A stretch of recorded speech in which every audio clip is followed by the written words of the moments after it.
What up, guys? Welcome back to the channel. As you can tell, I'm in the office again today, and I've been stuck in the house for the last 5 days dealing with some vertigo issues, and it's not been real fun. Since I've been stuck in the house, any chance I've got that I felt pretty decent, I've tried to sit down here in front of the computer and work on some video for you guys, try and get some stuff going because I know I've been slacking. I've got some stuff on today's video. It's a bunch of different miscellaneous clips that I kind of worked on, and somewhere along the lines I've lost some clips and this, that, and the other. So it's going to be kind of hard to follow along here, but in the first half of this video, we're working on the 5.3 engine that we're building for the El Camino project that we just got. If you haven't seen and you don't know, we purchased an 84 El Camino from a good buddy of mine here a few months ago. The car's set for the better part of 20 years. We got it running. We haven't drove it or anything yet, but I already know what I want to do with this thing. We're going to try and make it a kind of a street strip car, but we really want to do some drag and drives here in the near future. So I think this is going to be a good project for that. But we're going to get started on the engine build for this car, or we've already started on the engine build for this car. And this is just a little clip of showing us finishing up this motor build and kind of what's going on with it, what we're putting in it, because it is pure budget. We're not getting real carried away with this thing. It's as cheap gets. So let's show you what it looks like.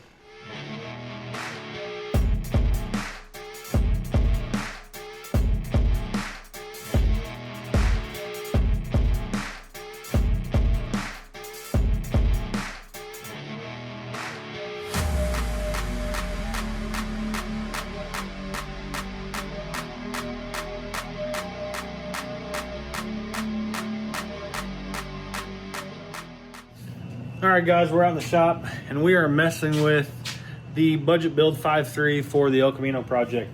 I haven't really done much footage here. This is a block that I had laying around. These are miscellaneous rods and pistons. It actually has 4 rods and pistons from one motor, 4 rods and pistons from another motor.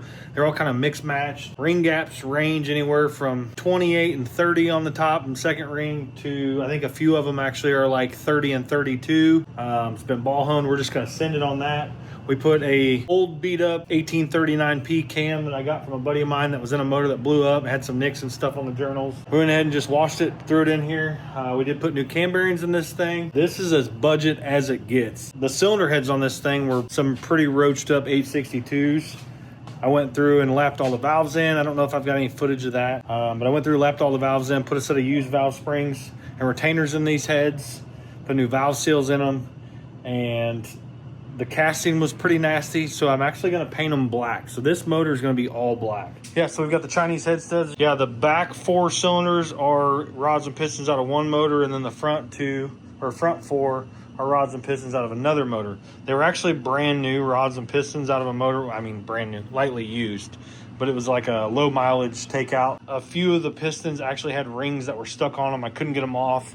So I just said the heck with it. So I had some other rods and pistons, like I said, Gen 3, put in there. These, I ran the rings that were on those, and I ran the rings that were on these. These 4 I had to gap because it was low mileage, and these I just left alone. So these rear 2 cylinders on both banks are going to be extra big on ring gap. That's all right. Got us a nice China Boy black valley cover there, and I've got some used lifters we're going to throw in this. Came out of an old motor. I did get new lifter trays, and I've got a new oil pump coming from Amazon. It's a high volume pump. Used rod bearings, used main bearings. This thing is budget. Didn't even surface the deck. We just Scotch Brighted it. The heads, we did have heads surfaced. I've got a set of head gaskets here. These are like some OG Molly head gaskets for like an LS1. This particular gasket, a lot of people don't like them because they got this weird little spot in them where it's like embossed, and like you lose all this surface area here. But it's cheap. We're going to use them. We don't have head gaskets, and those, I've actually got a couple sets, 2-3 sets of these sitting on the shelf. So we're just going to throw those on this thing. We don't really care that much. I'm going to go ahead and grab these lifters, these old used lifters I've had soaking for a while now. We're going to get those, throw those in those lifter trays. We'll get those bolted down, and we'll go ahead and try and get these heads put on. As you can see, this head is painted black. I think I decided I want this whole engine black, but we're gonna see what it looks like. I don't normally paint cylinder heads, but we did this time because the cylinder heads looked like crap. I'll paint this other cylinder head still and go grab some dowel pins and some bolts, and we'll go ahead and get these lifter trays and all that stuff put in, and we'll get these heads set on. So we got the Elco motor assembled. It's kind of sitting here in full dress. It's not complete yet. I still got to put a balancer on it and oil pump. I'm waiting on oil pump coming tomorrow. So then once the oil pump comes in, I'll get it bolted on. I go ahead and put the windage tray and stuff on, which I've got to modify the windage tray for this swap oil pan that I got, also an Amazon unit. So let me show you. This thing looks pretty rad. I think it's gonna look super cool. I've never done one like this, but I think it'll look pretty cool in the car when we get it. But anyways, check it out. All right, guys, there it is in all its budget Amazon glory. So a little rundown on this engine since I didn't have a whole bunch of footage on it. This is a Gen 3 5.3 bottom end. Everything inside of it's pretty much reused. We just went through and cleaned everything up. The heads have been surfaced. They've got a used set of pack dual springs and retainers in it. Block had no machine work done. We gapped the rings, at least on 4 of the pistons. The other 4 didn't need them because they were mix matched. It's got a used camshaft in it. We did put some cam bearings and stuff in it. We've got those head gaskets you saw there. Amazon head studs. It's got the black Amazon knockoff 302-3 oil pan. It's got the drain fittings in the side of it on both sides for turbo application stuff. And this would be the pan that you would use for G-body swap. This motor is particularly going to get a Holley terminator put on it. It's going to be the 24X and 1X reluctor, so it won't use the cam sensor in the back. It's actually going to have the cam sensor on the timing cover. And obviously the elephant in the room is this intake manifold. This is an Amazon intake manifold from Deep Motor. I've not seen much on these. They've just, to me, recently came to light for me. But I've seen that Ace's EFI is now offering a similar intake, and Phytech is offering a similar intake, and you can actually find the Deep Motor ones, and then there's another company on eBay that sells them without this logo. RC Concepts on eBay sells these as well. To me, they look like a knockoff of like a Billet Summit intake, and I'm almost certain Deep Motor shows. I don't have the box anymore, but it was in the video in the beginning. But they actually show a billet intake on the box, but they don't offer it. You can't find it. Not on their website anyways. We're going to try and keep a flat hood on the car. We don't want to put a cowl hood or nothing like that on it. We've also got a set of Hunter tuned 1000cc injectors coming. Hopefully they'll fit underneath these rails. Otherwise we'll have to make some spacers. But the intake itself is honestly, it's a pretty nice piece for the money. You know, there's not a lot of China cast manifolds on the market that are decent. You've got your normal 4150 style flange, like 4-barrel style EFI intake that a lot of people use. I use them on both the Mustang and the Boost Knuckle. The finish on this intake is honestly pretty good. The casting inside of it is pretty nice. Don't mind the junk in the throttle body there. The casting inside the intake's pretty nice. They do a pretty good job with it. The flanges and stuff were really flat. It sit flat on the head surfaces, you know, whenever I went to go bolt it on, so there was no weirdness there. And then we've got our normal China 92mm that we've got to modify, put our seal in there. If you haven't seen that, I've got a video where I modified these to make these a little bit better throttle body because they're known for leaking boost out of the shaft right here at the body and the shaft. And I've got a seal that I use to modify those and make those a little bit better. I'm super pumped about this. I think it looks great. I think it should do what we want. I think the motor's probably a little small for an intake like that, but we did put a small cam in it. It's not over cammed. So hopefully the small cam in turn will hopefully not make us lose a ton of low end torque and stuff, because like I said, this is gonna be a street car. We're gonna drive it all the time and hopefully do some drag and drives with it. So also, you know, you've got a set of Amazon headers here. I don't know if we're gonna be able to use those, but I did do an Amazon oil pump. Hopefully that doesn't bite me in the butt. I really just wanted to try and build something that was, you know, super budget, that anybody could build relatively inexpensive. I mean, the most expensive part of this whole engine is the intake manifold. I paid more for the intake manifold than I did the whole engine, and everything to put it back together. So a pretty cheap little engine. Hopefully it'll do what we want. You know, the goal is to make, hopefully we can make somewhere in the ballpark to like 550, 600 horsepower, pump gas, you know, maybe have the ability to put E85 in it later if we want to. I've got a lot of miscellaneous parts laying around, which is why I kind of considered building this car the way I want to build it, because I've got miscellaneous parts laying around for it. So I also want to update you on a couple little things that we did with the El Camino over the last few months last couple months after I picked the car up. I spent a couple days sanding the hood, sanding the front bumper, the fiberglass front bumper that we purchased for it, and I went ahead and decided that I wanted to try and lay some paint down on this. One, to kind of make it all relatively the same color. I didn't like the black hood and the gray bumper and stuff. It just kind of drove me nuts, even just sitting in the driveway. So I wanted to lay a little bit of paint on this thing to kind of get it to look a little nicer, especially with the new centerline wheels that we put on it. Went ahead and painted the front bumper, painted the hood, got that stuff put on, and now this is kind of the state that the car is currently sitting in.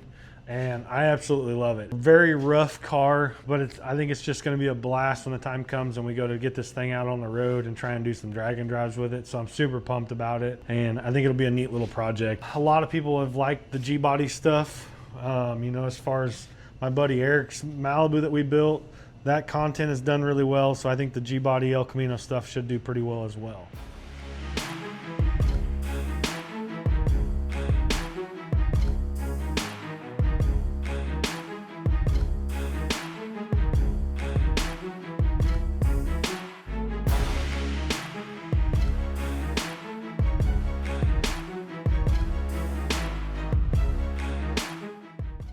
All right, guys, so we're out here tinkering with the Durango still, and just kind of cleaning up some things. We're swapping out alternator bracket, alternator, AC bracket assembly, AC compressor. And here we've got, this is the old stuff off the truck or off the Durango. You can see it's kind of like corroded and stuff from being out in the elements and stuff for a long time. And then this is the low mileage stuff. You can still see everything looks a lot better coming off the low mileage takeout motor we had. But we're going to work on trying to start getting this thing put back together. I'm going to go ahead and get the intake and stuff back on it because I got it modified. We've also got to work on getting individual coils, so we're going to run LS coils on it. So I've got to go to the parts store and the hardware store and see if I can get some stuff to put LS coil brackets on these Dodge valve covers, and trying to make this stuff work. I'll show you kind of what my idea is. So my thought is, you know, making some standoffs on the valve cover and making it to where we can put the coils on it. It'd be funny though, because it'll sure look like an LS motor, you know, or appear to look like an LS motor with some coils on. You'd be like, what in the world's going on here? The only downfall is I'm gonna have to figure out a catch can setup. So I'll probably have to put some baffles in the valve covers, and then I'll have to figure out an issue with the oil fill cap, because you know, there's going to be a coil right above it. So I may have to try and set the spacing height and offset this stuff in a way to make it work. That should be pretty cool. Relatively easy to mount them. Luckily the stock valve covers are not real fancy, so I won't feel bad if I mess something up. And I've actually got, you know, I've got an extra set over there. So worst case scenario, I got to pull valve covers off one to put on another. But anyways, I'm gonna get all this stuff put back on the engine. All right, so I got the intake and everything bolted back on, and I did start laying out the coils. I went to the hardware store and found these little tabs or studded, I don't know what they call them, elevator washers or elevator studs or something like that. Elevator bolts. I got like 3 of those, and I welded them to this valve cover. I'm gonna have to space up the coils, but I cut up the factory oil cap, and it just barely fits underneath that coil, which is fine because these coils aren't meant for this bracket. So this connector hits the base of this. So I've actually got to space it up a little bit more so the connector will actually slide on the coil, which will give me a little bit more room above the cap there. When the time comes, if I ever have to change the oil or something like that, I'll just unbolt this one coil, pull it off, and then I should be able to get the cap off without having to pull everything off of it. This one's going to be a real pain, so I may have to try and move that one a little bit. I couldn't go any further forward with it because the way the AC compressor and all that stuff sits up here, that's why the valve covers have like a little angle back on them. Things kind of get tight up here, so I'm going to figure that out. I'm going to grab, I think I've got a couple plug wires laying around here. Let's see if we can kind of see what we're working with. Like here's a couple of the, and they got the long boot on them, so they should fit down inside here like so. and then my valve cover's not bolted down, but that will, the only downfall is you're gonna get into like this one over here. You're gonna kind of start to stretch the, that might be all right though. The wires are long enough. We could probably make that look decent. I mean, it's not ideal because the coil or the plugs sit so much closer together on these motors than they do the LS, but you know, it doesn't look terrible. The real question is, am I gonna be able to get one on that one back there? But anyways, like I said, we got the intake on. I started cleaning up brackets. I cleaned up the Pro Charger bracket. I think we're gonna do something about this intercooler piping situation. I'm not real sure what. We did get our 1000cc injectors in, and my thinned out factory harness, we got it ran. Terminator's mounted, got a battery box and everything back in and whatnot. I've still got to lay out the Terminator harness, so I'll probably be doing that fairly soon, but I wanted to get this coil situation sorted out, and I think this will work. I think I can make that plug wire back there work. This one over here should be way more space over here since I don't have a booster, so this side shouldn't be a big issue. Let me get to doing some more fab work, see if we can get this one mocked up, and I need to get the Pro Charger and stuff bolted back in it, but we're trying to get this thing back together and try and get it out of the shop here. So mainly because we're waiting on stuff, and I still got to figure out, I got a couple things I need to figure out what I'm going to do. But I need to get all this stuff done so I can go ahead and lay out the wiring and get all the Terminator X wiring laid out. I just didn't want to add a bunch of stuff in the engine bay and then try and pull the valve covers out and modify all this stuff. It just makes it a real pain in the butt whenever you got all this stuff in the way. And I actually probably put too much stuff back in the engine bay while doing this. But anyways, we got them mocked up, so be good there. And then all we've got to do after that, like I said, is put dash 10s in it, figure out where we're going to put a catch can, and then we can start putting all this wiring back in the truck. Anyways, I think that's going to do it for this video. I'm not sure how this is going to play out. I've got a bunch of footage of working on the Durango over a long period of time. Like, I think this video is kind of a mix of like 6 months worth of like little odds and ends when I was working on it here and there. But anyways, that's going to do it for today's video, guys. Thanks for watching. Keep following along. Comment, like, subscribe, and we'll see you on the next one.